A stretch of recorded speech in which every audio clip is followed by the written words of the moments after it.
오늘도 하나님의 은혜가 넘치기를 주님의 이름으로 축원합니다. 사람들은 세상의 부귀와 영화가 한순간에 물거품 같다는 것을 잘 압니다. 그러나 어리석게도 그것을 계속 추구하고 있습니다. 이 세상에서 솔로몬처럼 부귀와 영화를 누린 사람은 없습니다. 그가 먹는 음식만 봐도 알 수 있습니다. 열왕기상 4장 22절에서 23절에 솔로몬의 하루 식물은 가는 밀가루가 30고루요, 굵은 밀가루가 60고루요, 살찐 소가 10마리요, 초장의 소가 20마리요, 양이 100마리이며 그 외에 수사슴과 노루와 암사슴과 살찐 새들이었더라. 고루는 227리터라고 합니다. 그러니 30고루는 약 6,800리터입니다. 이 많은 음식이 하루에 먹는 양입니다. 그래서 전도서 2장 25절에 먹고 마시는 일을 누가 나보다 더해 보았으랴. 그만큼 먹는 것에 대해서는 모든 것을 다 해보았다는 것입니다.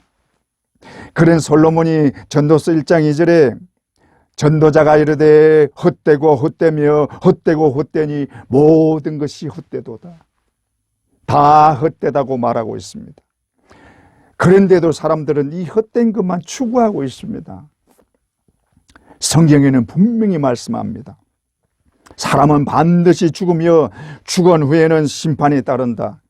모든 사람이 다 죄 아래 있기 때문에 심판을 받고 영원한 형벌로 지옥에서 영원히 고통받는다고 말씀합니다.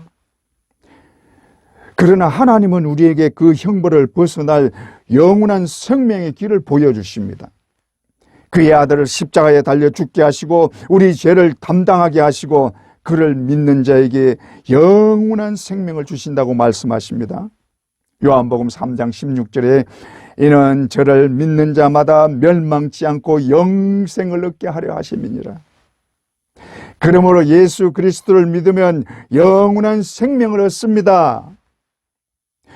예수 그리스도가 부활하시면서 이 영원한 생명을 친히 증명하시고 보여주셨습니다.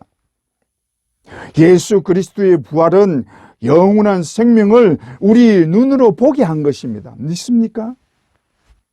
예수 그리스도가 부활한 그 부활이 영원한 생명이기 때문에 우리 눈으로 영원한 생명을 보여주신 것입니다. 우리가 그것을 본 것입니다. 오늘 본문은 그 예수를 믿는 제자들에 의해서 일어난 일로 예수를 믿는 자가 어떤 자들인가 하는 것을 나타낸 것으로 큰 의미가 있습니다. 예수님이 부활하시고 승천하시면서 제자들에게 흩어지지 말고 약속하신 성령을 기다리라고 하신 말씀대로 함께 모여서 기도에 힘썼습니다. 그리고 오순절 성령 강림을 통해서 성령의 충만함을 받고 거리로 뛰쳐나가서 예수의 부활을 외쳤습니다. 그전에는 두려워서 밖으로 나오지 못하고 문을 닫고 있었습니다. 그러나 이제는 담대히 전합니다. 그전에는 제자들이 성전에 올라가서 예배를 드리거나 기도를 했던 모습은 없었습니다. 그러나 성령으로 충만해지자 예루살렘 성전에 올라가는 일을 주저하지 않았고 기도 시간에 기도하러 올라가는 담대한 자들이 되었습니다.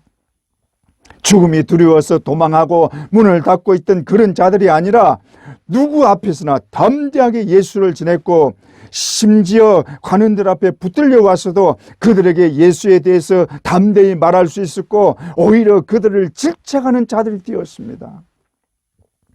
이게 성령 충만 받은 증거요 그 결과입니다. 왜 이렇게 달라지느냐? 보는 눈이 달라지니까 그런 것입니다. 지금까지 보이던 것은 나와 세상이었습니다.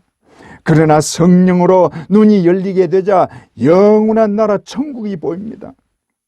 앞으로 내가 가서 영원히 살 천국이 환히 보입니다. 날 위해서 십자가에 달려서 내 죄를 지고 죽으시고 부활하신 예수 그리스도가 보입니다. 그리고 내가 죄의 사함을 받고 구원받았다는 확신 가운데 거하게 됩니다. 그러니 담대하게 되는 것입니다. 지금까지 보았던 나와 세상은 보이지도 않습니다. 그래서 나와 세상은 간 곳 없고 구속한 주만 보이는 것입니다. 할렐루야. 그동안에 얽매이고 속박된 데서 자유함을 누립니다. 그동안에는 죽음에 얽매여 있었습니다. 세상과 마귀에게 얽매여 있었습니다. 그러나 이제는 죄와 사망의 권세에서 벗어나 하나님 나라 백성이 되었고 오히려 세상과 마귀를 향하여서 명령하고 굴복시키는 자가 되는 것입니다. 제자들이 성령을 받고 나자 이렇게 바뀐 것입니다.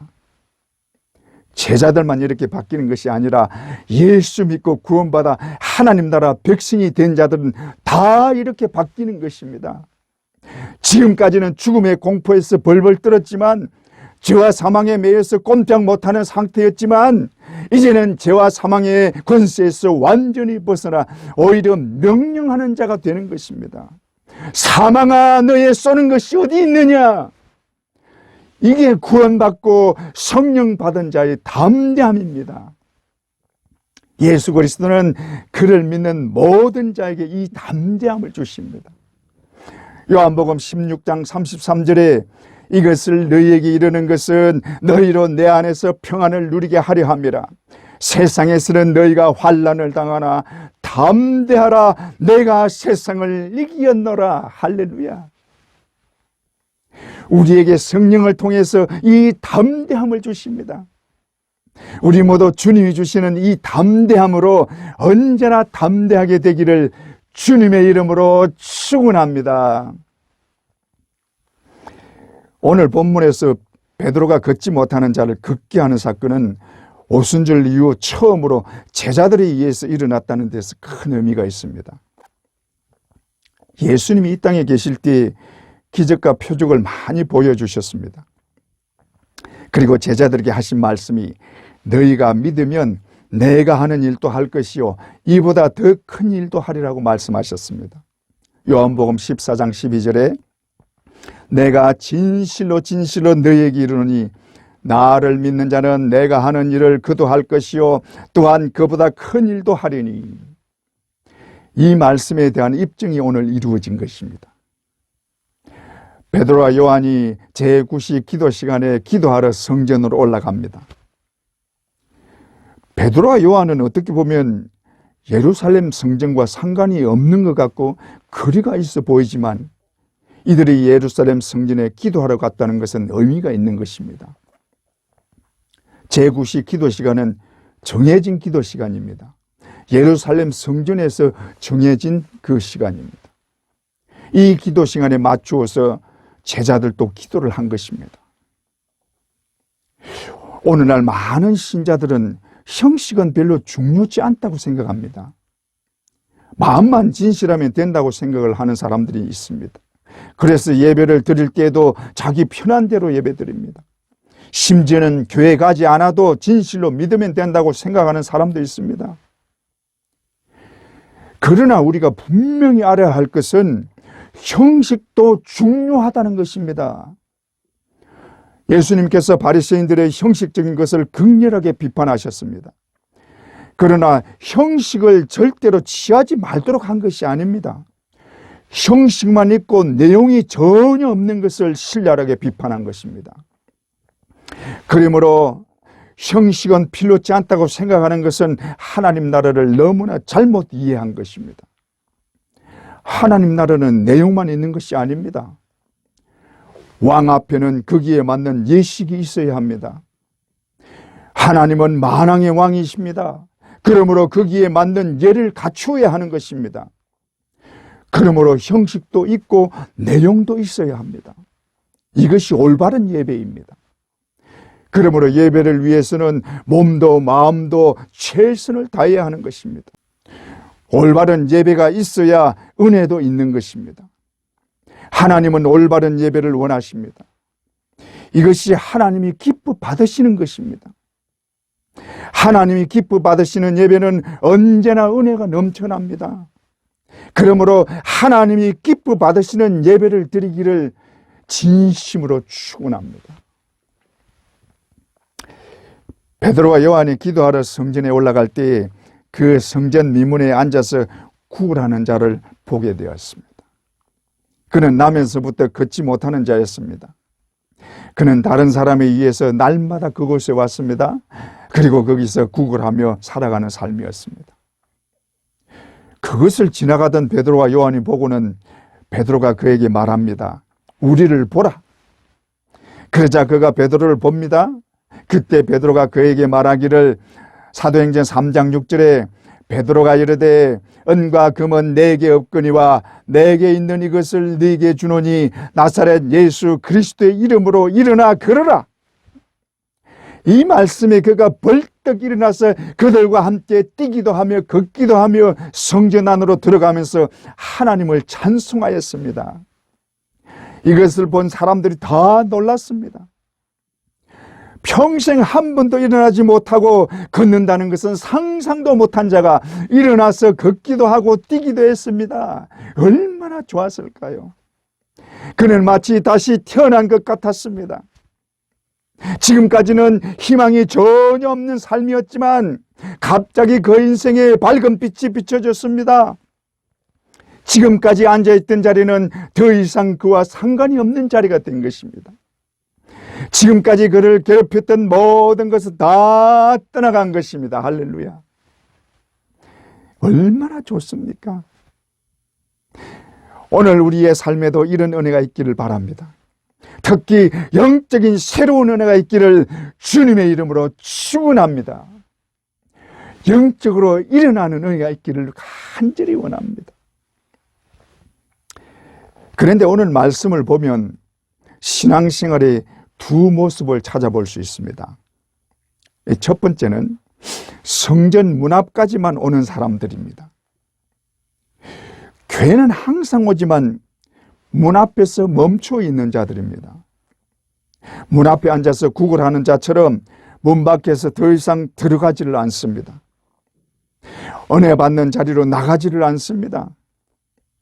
이들은 하나님을 진실로 믿지 못하는 자들이요, 예수 그리스도의 대속의 죽음을 깨닫지 못하고 십자가의 참 의미를 모르는 자들입니다.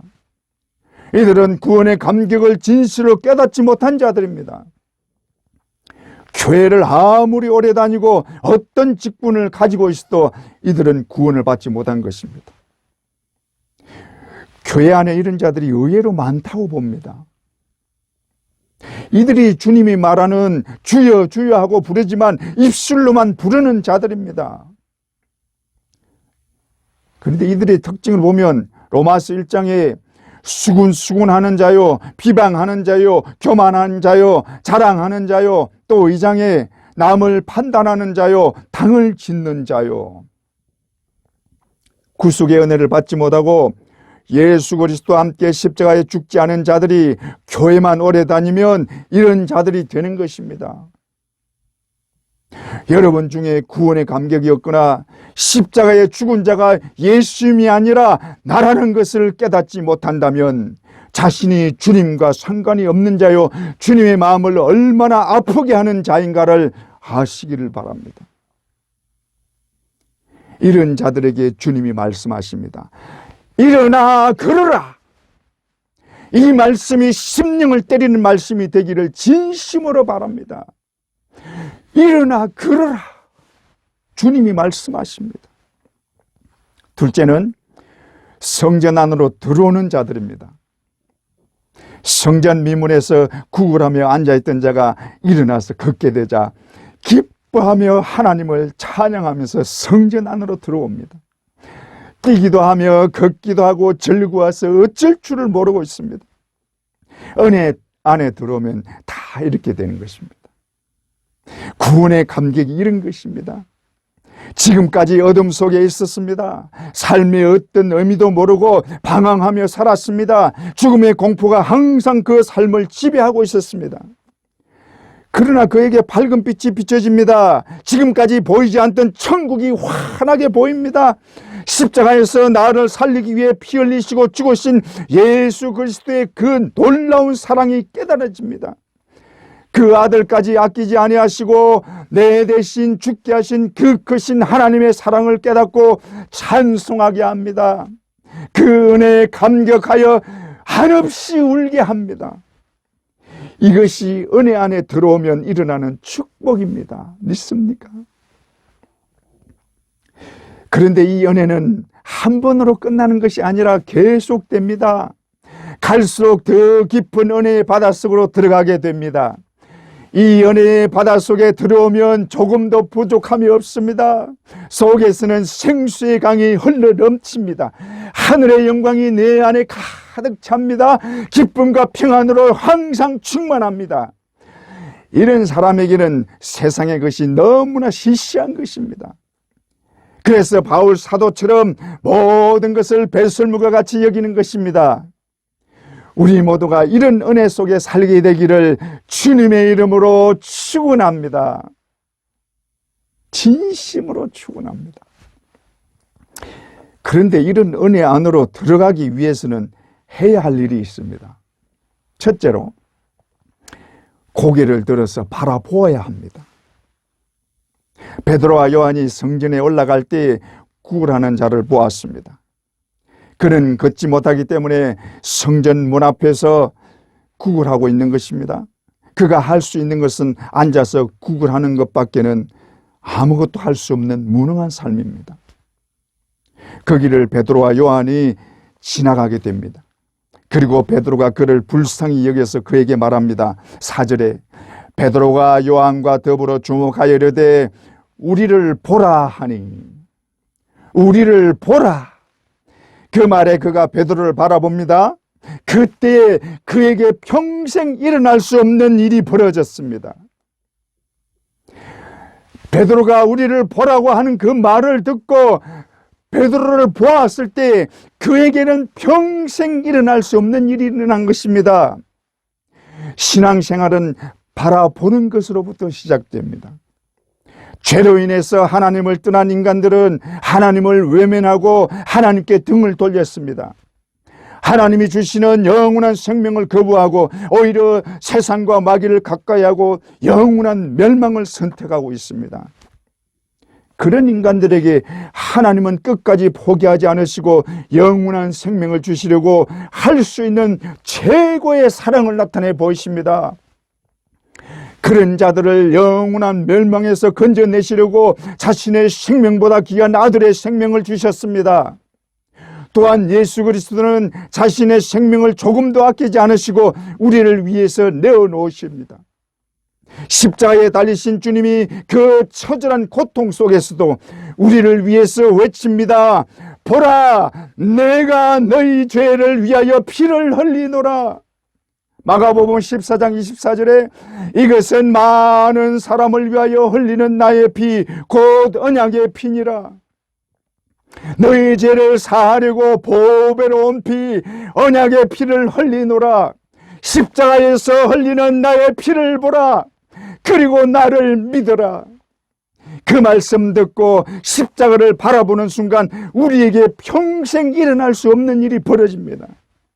십자가를 바라보면 그 피로 도저히 일어날 수 없는 새로운 생명을 얻게 됩니다. 믿습니까? 그런데 이렇게 십자가를 바라보는 마음이 생길 때는 항상 방해하는 세력이 있습니다. 반드시 세상과 마귀가 방해가 있다는 것을 알아야 합니다. 마귀는 온갖 세상 재미로 마음을 빼앗아 갑니다. 은혜의 자리에 나가지 못하도록 방해를 합니다. 십자가를 바라보지 못하게 합니다. 지금까지 세상에서 재밌게 살았잖아. 세상의 쾌락이 얼마나 달콤하냐.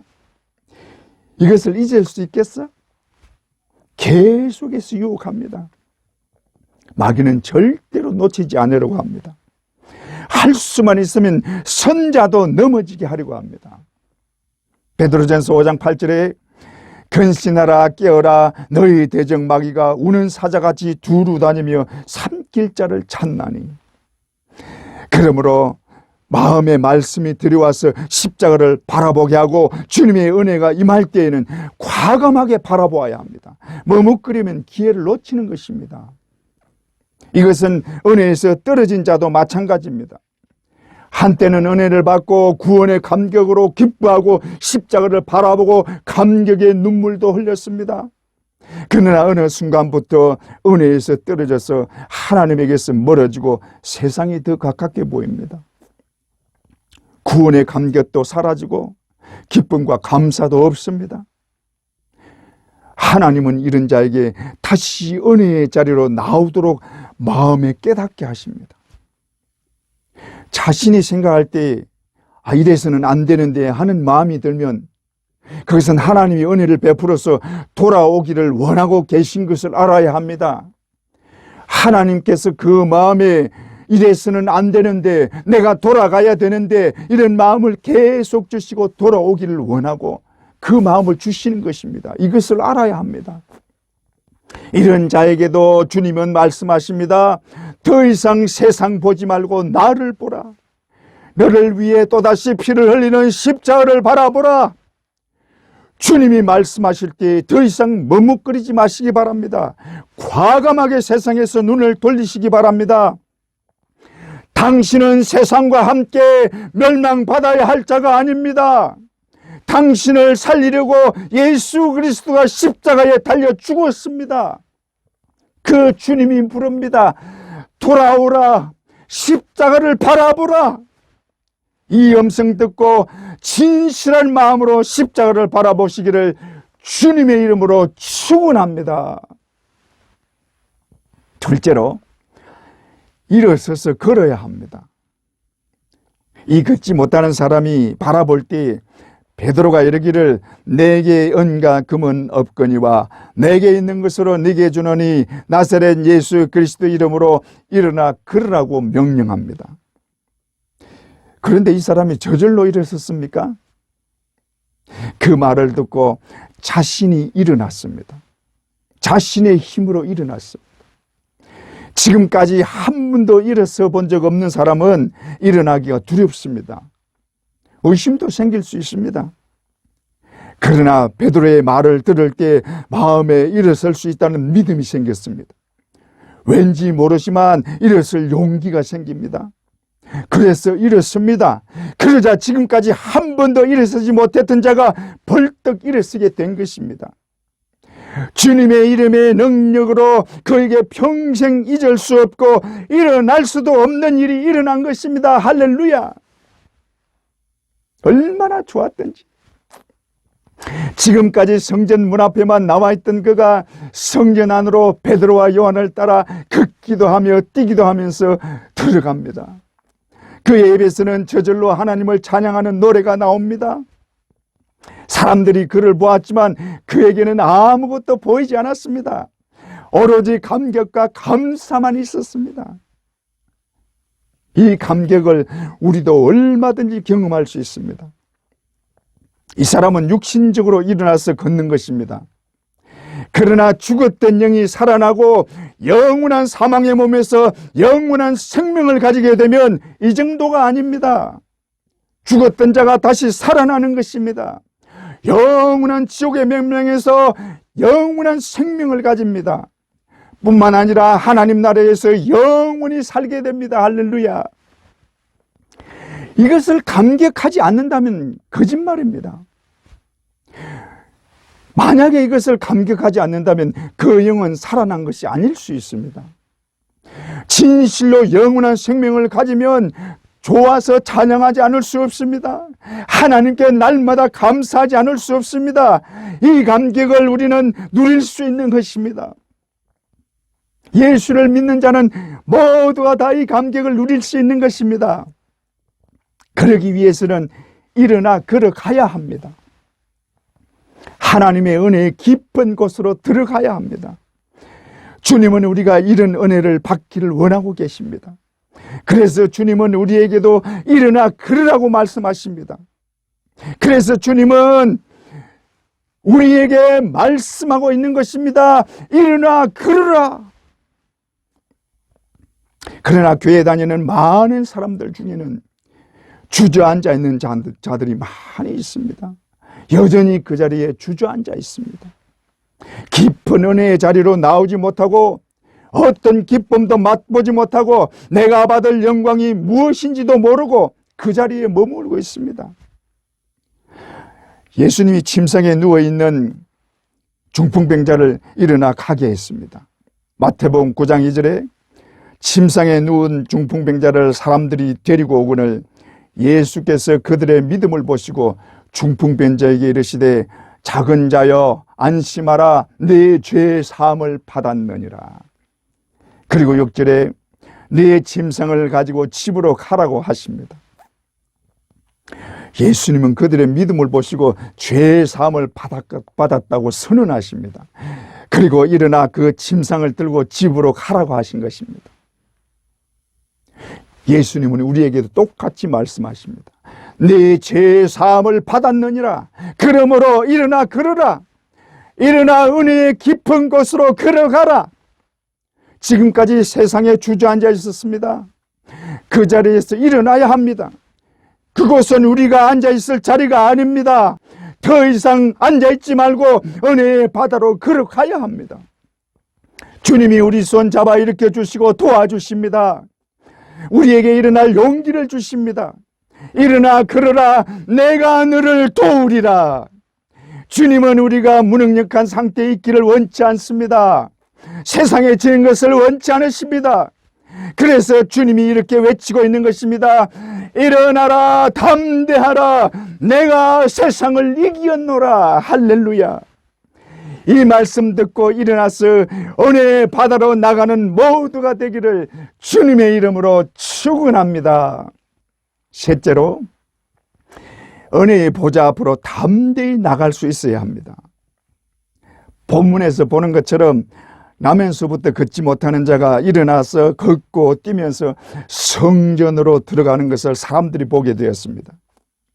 사도행전 3장 9절에서 10절에 모든 백성이 걷는 것과 하나님을 찬송함을 보고 그가 본래 성전 미문에 앉아 구걸하던 사람인 줄 알고 그에게 일어난 일로 인하여 심히 놀랍게 여기며 놀라니라. 이들이 놀란 이유는 제자들에 의해서 기적이 일어났기 때문입니다. 예수님이 십자가에 달려 죽은 후에 예수로 인해서 일어났던 기사와 이적이 끝난 줄 알았는데 그의 제자에게서 이 기적이 일어난 것을 보고 놀란 것입니다. 그 표현을 10절에 심히 놀랍게 여기며 놀라니라. 놀란다는 말을 거듭쓰면서 그 앞에 심이라는 말을 붙일 정도로 놀랐다는 말입니다. 그런데 이런 놀란 반응을 보이면서도 이들이 베드로의 설교를 듣고 믿은 것이 아니라 오히려 더 배척합니다. 이것을 본 베드로가 그들의 마음을 찌르는 설교를 합니다. 3장 15절에서 16절에 생명의 주를 죽였도다. 그러나 하나님이 죽은 자 가운데서 그를 살리셨으니 우리가 이 일의 증인이라. 그 이름을 믿음으로 그 이름이 너희가 보고 아는 이 사람을 성하게 하였나니 예수로 말미암아 난 믿음이 이같이 완전히 낫게 하였느니라. 그러므로 너희가 회개하고 돌이켜 죄 없이 함을 받으라. 그러면 새롭게 되는 날이 너희에게 이를 것이니라. 베드로는 이들에게 회개를 촉구합니다. 그러나 이들은 회개하는 것이 아니라 오히려 베드로와 요한을 옥에 가두고 말았습니다. 이들은 성경을 아는 자들이요 심지어 외우는 자들이었습니다. 이사야 선지자가 예언한 내용이 바로 이들을 향해서 하신 예언의 말씀입니다. 이사야 53장 4절에 그는 실로 우리의 질고를 지고 우리의 슬픔을 당하였거늘 우리는 생각하기를 그는 징벌을 받아 하나님께 맞으며 고난을 받는다 하였노라. 이들은 베드로가 설교를 통해서 예수 그리스도가 메시아요 그 메시아를 너희가 죽였다.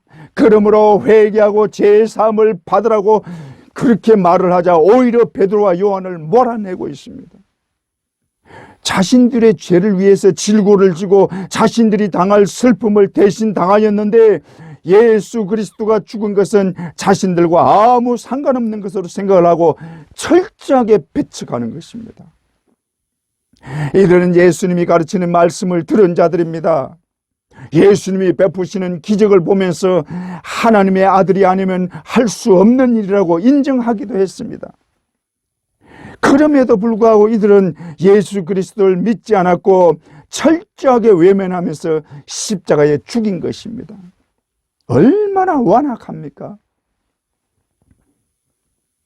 이게 바로 우리의 모습입니다. 내가 이런 완악한 자였다는 것을 절대로 잊지 말아야 합니다. 그러나 하나님은 그런 자들을 절대로 포기하지 않고 회개하고 돌아오기를 기다리십니다. 왜냐하면 이런 완악한 죄인들을 위해서 자신의 아들을 십자가에 달려 죽게 했기 때문입니다.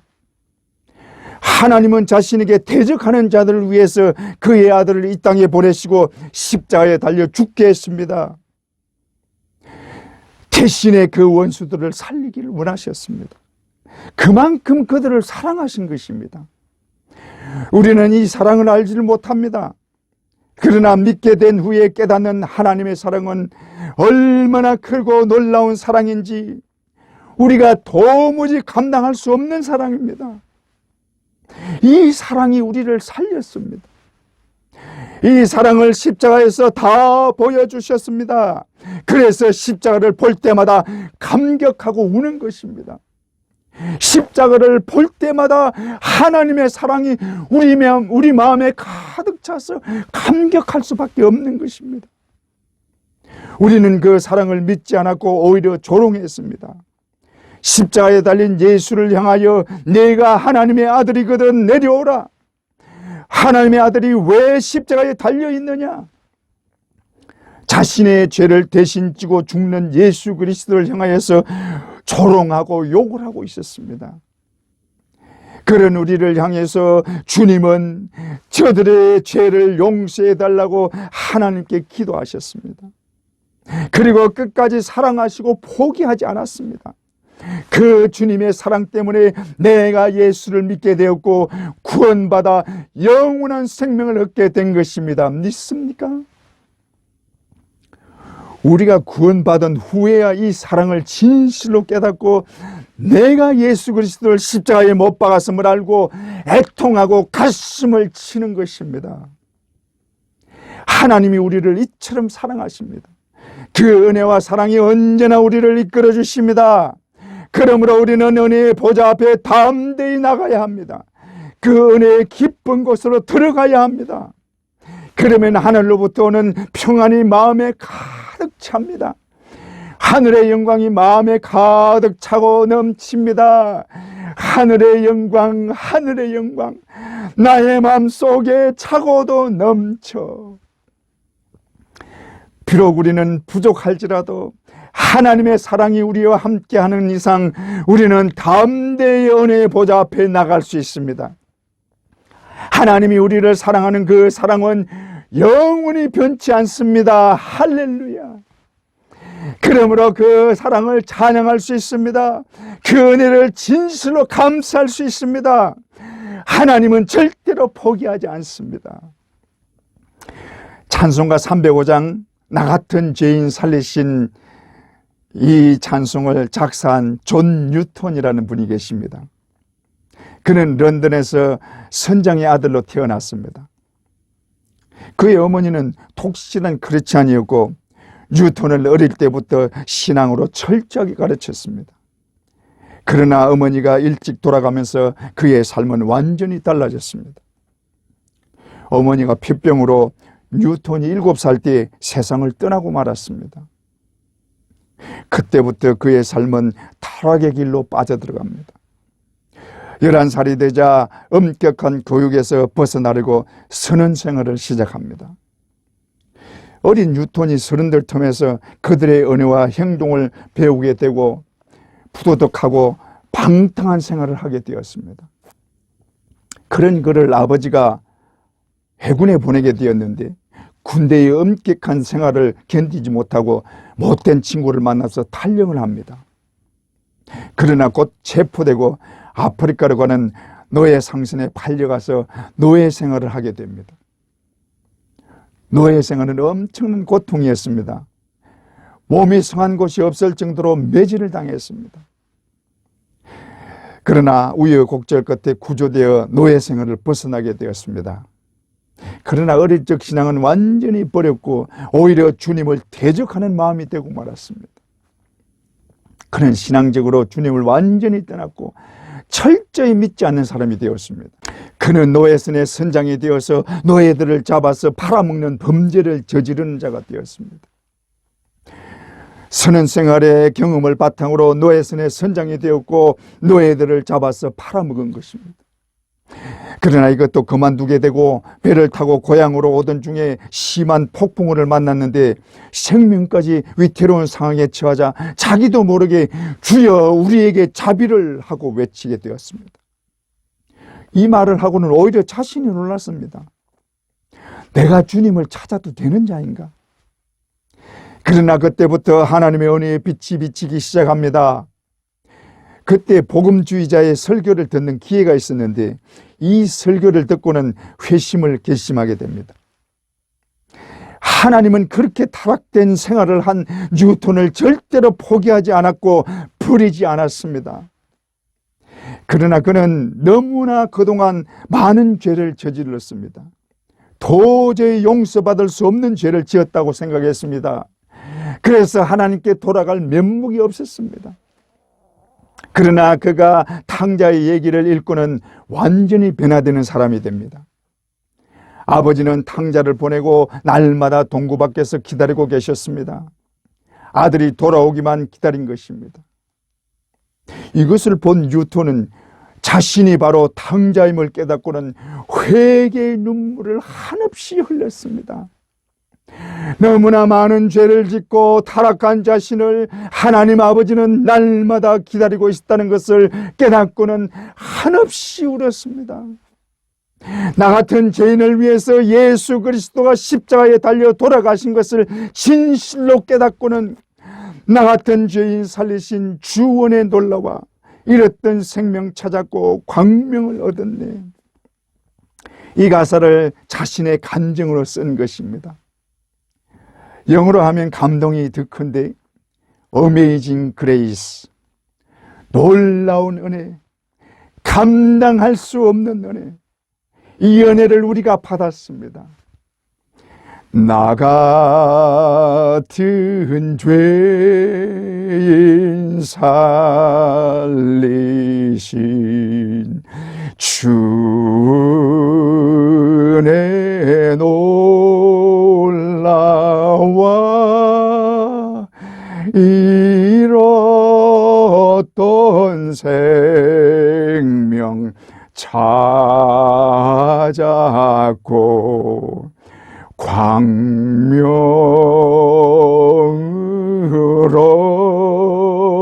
얻었네.